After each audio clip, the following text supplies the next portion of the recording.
Hello and welcome to another discussion of Jane Eyre. This time we will look at how what we see and judge of a person on the outside is not necessarily what their personality is like on the inside. With the arrival of Mr. Rochester, there is a new energy at the estate. His business keeps him away from the other inhabitants and hired workers. People from around the area come to visit and discuss various unstated business proposals. He is busy enough for the first few days that he cannot even see Adele, his ward brought from France. The little girl expects a gift from Mr. Rochester and continually tries to get his attention, if not simply see him. Jane is also curious about the man because she has been hired to serve his house, but she isn't as excitable about the prospect of visitation. So what we see here is only at a distance has Adele and Jane been able to see him at his home. They aren't able to really judge him, although Adele has definitely had more time to have an impression of him. Adele's impression of him is, of course, as a guardian, whereas Jane sees him as the owner of the estate that she's working at. Nothing concrete has really come from any interactions yet. Once most of the business is done, then Mr. Rochester calls Adele and Jane Eyre to see him in a reclining room. Before getting called down, Jane is warming herself in a fire and watching as sparks create shapes in her imagination. One of the images is of a castle that slowly leads her, by her admission, towards some dark thoughts. These thoughts aren't really expressed at all. Most likely, she's worried about what her position is going to be once she actually meets Mr. Rochester, and how that might spark certain fires within the home that are of not pleasant experiences. Now, getting called down cancels these darker directions she might have been going in her mind. Instead, she's encouraged by Mrs. Fairfax to dress up in the best clothes possible. She doesn't have more than one fancy dress and is given a brooch to add more finery. Chances are that Jane had never had to impress someone with nice clothing before. The only clothes that she did have was owned to go to a wedding. Her previous place of residence and work prided itself on plain dress and no frills. That would have been a sign of pride. In the new place, this would be more of a sign of disrespect or inadequacy of the class that she belongs to. All of this is based on image of what one should be in different situations. Now, at the first official meeting, Mr. Rochester questions who Jane Eyre really is because of the bad first impression she made on her road as she was going to deliver a post. She was there when his horse slid on ice and he fell off, hurting his leg. The second impression that he got from the meeting didn't cancel out the first. She was still plain and ordinary, with nothing to set her apart from other women with similar backgrounds. But for some reason, there was something about her that did interest Mr. Rochester, although he couldn't tell what it was. This made him both concerned and very curious. Just like Adele wanting desperately to open a present and see the wonders expected inside, Mr. Rochester wondered if there's much more to Jane than the first impressions. There's something about her that he could not excuse by the plainness of her appearance. She was as much a mystery to him as the gift that he gave Adele was to the little girl. It was even the prospect of Adele receiving a gift that gave him a clue that there's much more to Jane than the eye could detect. When Adele tries to turn Mr. Rochester's attention to Jane by asking if the governess would also have a gift, he asked Jane if that was what she wanted. Her response surprised him. There's not a simple yes or no, or even disgust at how direct he was with an accusatory question, implying she was needy. She expressed the opinion that since she didn't know him, then there was no expectation for a gift to be received. If there was a gift, then she could not judge what it would be or the reason a person like Mr. Rochester would give it to a stranger. Jane could, using giving a gift as a metaphor, be pleading to Mr. Rochester not to judge her. She would want him to wait before deciding how to react to her. He saw in Jane's answer the first indications of a sophistication unexpected from a woman of her appearance and background. He complimented her in sort of a backhanded way that she was more sophisticated than Adele, who was a very young girl. Now, Mr. Rochester still had doubts about Jane. considering the bad first impression received when meeting her on the road. If he was to Jane at that time some kind of animal spirit ready to frighten her, she was a witch who had enchanted him with bad luck. After all, his horse slipped on ice at the moment he crossed her path. Never mind, she tried with a little success to get him on his feet and back on the way. He asks her, again lacking any respect, why she was on the road, claiming she had made magic circles to curse him and his horse. Her response once again indicated a person of sharp mind and strong will when she denied such creatures, if they ever did exist, inhabited the lands. They had long since disappeared.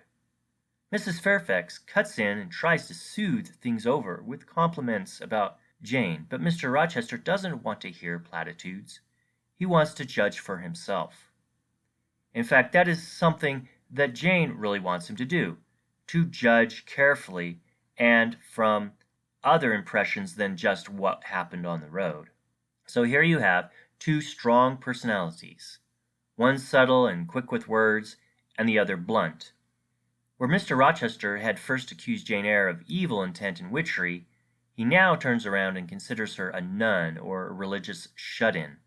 He bases this on the fact she lived at Lowood Institution for many years, and her quiet, although very bold when she does speak, manner. He accuses her of worshipping the owner and reverend who ran the place. Jane, in return, tells Mr. Rochester she hated, along with most of the others there, the man who treated everyone badly. She gives Mr. Rochester the first clue to her identity by indicating her young age. Jane Eyre is so mysterious and plain that not even her age could be determined by looking at her. Knowing her age still doesn't bring any specific personality traits to Mr. Rochester's attention. It does act as a starting point to judge how to test the boundaries of her experiences and talents. He tries a different tact and has her play the piano. He finds her better than some, but not overly talented, once again placing her as an average and unremarkable person. Finally, he has her take out artwork and looks at them. Most are ignored, but there is some success using 3 paintings to find an individual under all the normality. He asks her if these 3 were done on her own or if she has help. She said with almost offended alarm that it was herself only. Mr. Rochester assesses that response as pride, an acknowledged defect in the otherwise perfect person. Furthermore, he is impressed by the weirdness of the paintings. They are like nothing expected for a person of her age and position, showing some signs of creativity. He is shocked by the dreamy nature of them, still wondering who could have taught her both the subjects she painted and the methods. Once again he sees in Jane a form of mystical creature touching on the otherworldly. For Jane Eyre, Mr. Rochester's not much of a mystery in the way he currently presents himself. Like so much of her life, she was more open to discovery by observation than emotional appeal. She accepts that Mr. Rochester is a disagreeable man who says things plainly and with some rudeness, but she actually prefers that over genteel courtesy. Besides, she wouldn't know how to communicate in a more refined and dignified manner. Jane uses a now disproven theory of phrenology, or the study of head features, to refine her opinions about the man. He is not much to look at with sharp features and irate, piercing dark eyes, but she does see a shape on his head that, according to the theory of the time, is associated with a giving nature. She taunts him with the question if he is a philanthropist. He takes it as a challenge to his character, and states in his younger years there was more of a conscience to be found. Mrs. Fairfax had earlier brought up the idea that Mr. Rochester was abrupt by nature, with family problems hardening him over the years. Next, Mr. Rochester questions if Jane Eyre's sobriety was taught by her from Lowood or had been there from the beginning.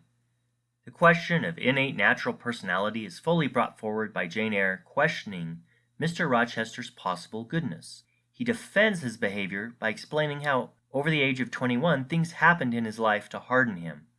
In return, he questions if Jane would be the one to return him back to flesh. There is a back and forth between the two over where to draw the line between what nature has given a person and what experiences forms who a person becomes. For them, there is a belief that both nature and nurture work together to form an individual. The only question that remains is how far experience, in this case, can go to change the natural. Mr. Rochester argues that Jane is too young and inexperienced to understand the world and be truly wise. She responds that it doesn't matter how much experience he might have had in this life. What he has done with it will decide its worth. Again, he recognizes a good nature and a willingness to laugh hidden by the Lowood teachings. She sees in him an ill-treated person who brought much of his problems on himself. Jane theorizes that if he would have continued in his later years to have good experiences, then he would still be a good-natured person. Mr. Rochester believes, calling her a bird in a cage, getting rid of the Lowood influences would lighten her up and have her less quiet and serious. It isn't just Jane and Mr. Rochester that have hidden true identities behind surface looks or behavior. No matter if she knows it or not, the child Adele has a less than ideal family history, and yet seems socially refined. Jane Eyre looks at her as a rather normal relation to some high society Europeans. She learns differently when Mr. Rochester tells the story of her rather unfaithful theater girl who ran off and left the child alone. The truth is that the well-mannered, smartly dressed, precocious little girl has nothing and came from nothing. She represents a chance for a hardened man to redeem himself with a good deed. The fact of Adele's rather sad life gives Jane a reason to like her even more. As for the possibility she might be Mr. Rochester's daughter from his relationship with the theater woman, in modern times it would be easy enough to verify using DNA studies, but that is only a very recent science. All they had in the 19th century was bodily and facial features. Mr. Rochester's not sure if the girl is his, but doubts it very likely. Jane agrees since she sees nothing about Adele's appearance to mark them as related. It is a guessing game like all outward perceptions. The game played in this case is finding hidden pieces of a personality and trying to form a picture of the true person. From this will come how to interact with each other and what kind of relationships will develop. A fire in the middle of the night that almost kills Mr. Rochester helps to build his vision of what Jane Eyre is like underneath her bland exterior. She bursts into his room and throws water on him and his bed, extinguishing the flames. In his half-wakened state, he thanks her for his physical salvation. He expresses the dual image of her as someone who has natural sympathies and a good genie of an otherworldly place. Jane later has her own reconception of Mr. Rochester as a handsome man, regardless of the toughened physical features. The more they get to know each other, the less important first impressions and defects of body and personality become. There is a complementary of the less than ideal and features and what they recognize as strengths. Both do still have a long way to go in order to be completely comfortable with each other. There still remains too many personality mysteries they haven't been able to uncover and discover.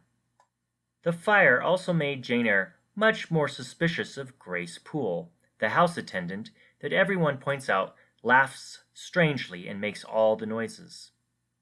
She confronts Grace and is amazed that nothing the woman does signals some kind of guilt about starting the fire. The house attendant goes about her business as if she did nothing. Of course, there's no evidence that Grace was the one involved. It was an assumption made by Jane based on who she thinks Grace is as a person. She continually comes up with possible motives of why Grace doesn't give herself away and why she questions Jane in return. They are again playing a game to see who will break down into confessing, directly or indirectly, to having started the fire. In some ways, it is similar to the same process as a lie detector machine. How the body reacts in subtle ways can determine innocence or guilt, depending on how questions are answered. Like the lie detector machine, it is impossible for Jane or Grace to determine if the responses are correctly indicative of a liar or a truth-teller. A liar can register as calm and truthful, and a truth-teller can be nervous and end up with a false reading. Jane Eyre is not just worried about Grace Poole's actions and motives. She's also concerned that Mr. Rochester's attention has falsified her own feelings towards the man. Love starts to bloom in her heart, and then he leaves to gather at Lee's, another estate. She is told about women, and particularly a girl named Blanche Ingram, that is everything that Jane Eyre is not. Beautiful, rich, talented at art and music, and personally charming. It devastates her knowing that he will most likely end up with this woman instead of the newly imagined relationship Jane created. She conceptualizes the challenge between herself and the high-class woman by painting a picture of both of them side by side. She has never met the woman, but has a good idea from other descriptions what the woman looks like. Although Jane Eyre knows herself from mirror images, her picture is also pulled from imagination. Most likely she emphasizes the worst of her features and the best of Mrs. Ingram as an ideal. Perceptions and personalities are not set. It could be possible that nature does have a strong claim on what a person looks like and how they develop. At the same time, experiences can shape the body and the mind. Exercise, the foods that are eaten, and illnesses or accidents can leave their own imprints on bodies. Education, traumatic episodes, living conditions, and relationships teach how to act and react to different situations. What the body and personality is like may have genetic basics, but change is always possible beyond what cannot be controlled. Jane and Mr. Rochester expressed these theories, but they still fear if they can break from the past and develop deeper connections.